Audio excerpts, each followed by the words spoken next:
Next topic है अपना प्रकाश का परावर्तन। आखिरकार प्रकाश का परावर्तन क्या है, मैं आपको बताना चाहता हूं कि जो प्रकाश का परावर्तन है दोस्तों, प्रकाश के परावर्तन के अंदर सिंपल सी एक चीज़ याद रखनी है कि कोई भी सतह होगी, अब वो सतह जैसे मैं मान लेता हूँ ये कोई सतह है, इस पर प्रकाश किरण आ रही है, टकराई और टकराने के बाद इधर ही चले गई, यानी हुआ क्या, हवा में से प्रकाश किरण आई, हवा में ही चले गई, यानी एक ही माध्यम है।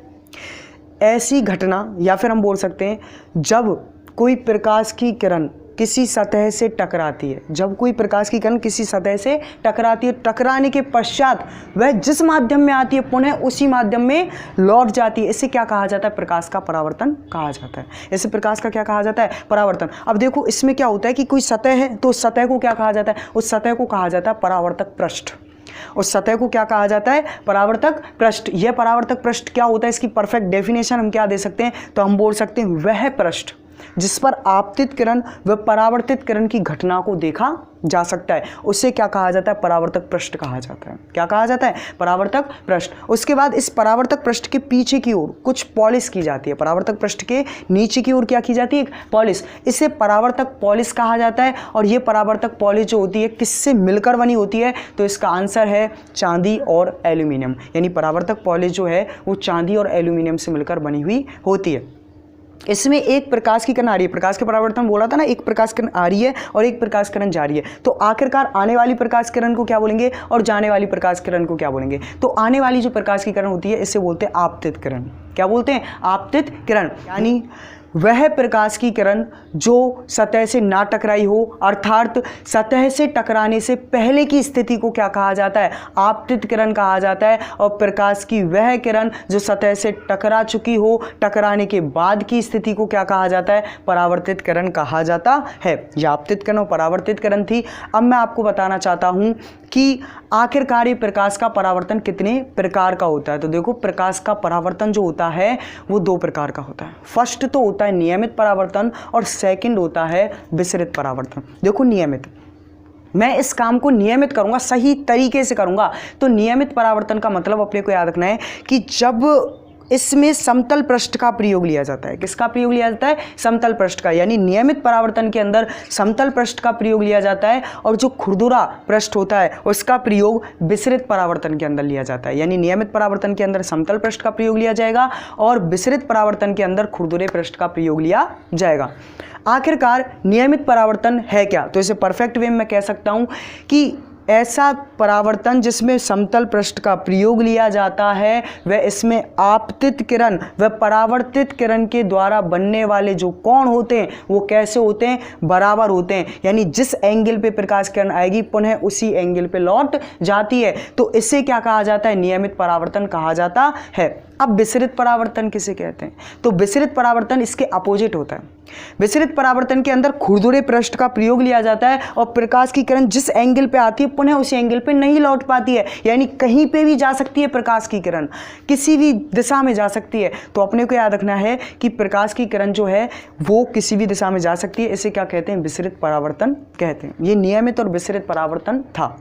अब बात करते हैं परावर्तन के नियम।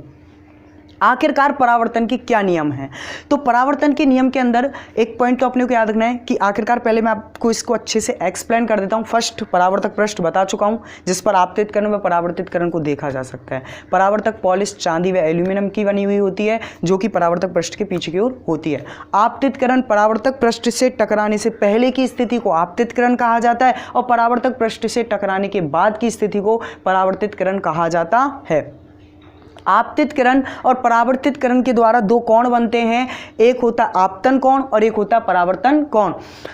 आपतन कोण और परावर्तन कोण दो होते हैं। आपतन कोण और परावर्तन कोण को विभाजित करने वाली एक रेखा होती है। याद रखना, आपतन कोण और परावर्तन कोण को विभाजित करने वाली एक ऐसी रेखा जो सतह के साथ 90 डिग्री का कोण बनाती है। कितने डिग्री का कोण बनाती है, 90 डिग्री का। उसे क्या कहा जाता है, अभिलंब कहा जाता है। क्या कहा जाता है, अभिलंब। अपने को याद रखना है, सतह के साथ 90 डिग्री का कोण बनाने वाली ऐसी रेखा जो आपतन कोण व परावर्तन कोण दोनों को विभाजित करती है उसे अभिलंब कहा जाता है।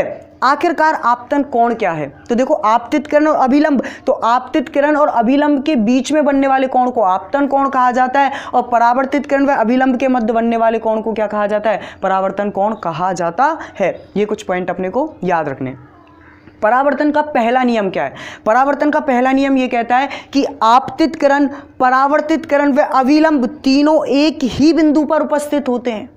आपतितकरण, परावर्तितकरण व अविलंब तीनों एक ही बिंदु पर उपस्थित होते हैं और इसे आपतन बिंदु कहा जाता है और यही परावर्तन का पहला नियम है।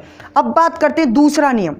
परावर्तन का दूसरा नियम क्या है? तो परावर्तन के दूसरे नियम के अंदर मैं कह सकता हूं कि आपतन कोण और परावर्तन कोण दोनों ही कैसे होते हैं? बराबर, अर्थात angle I equal to angle R, यानी कोण I कोण R के बराबर होगा।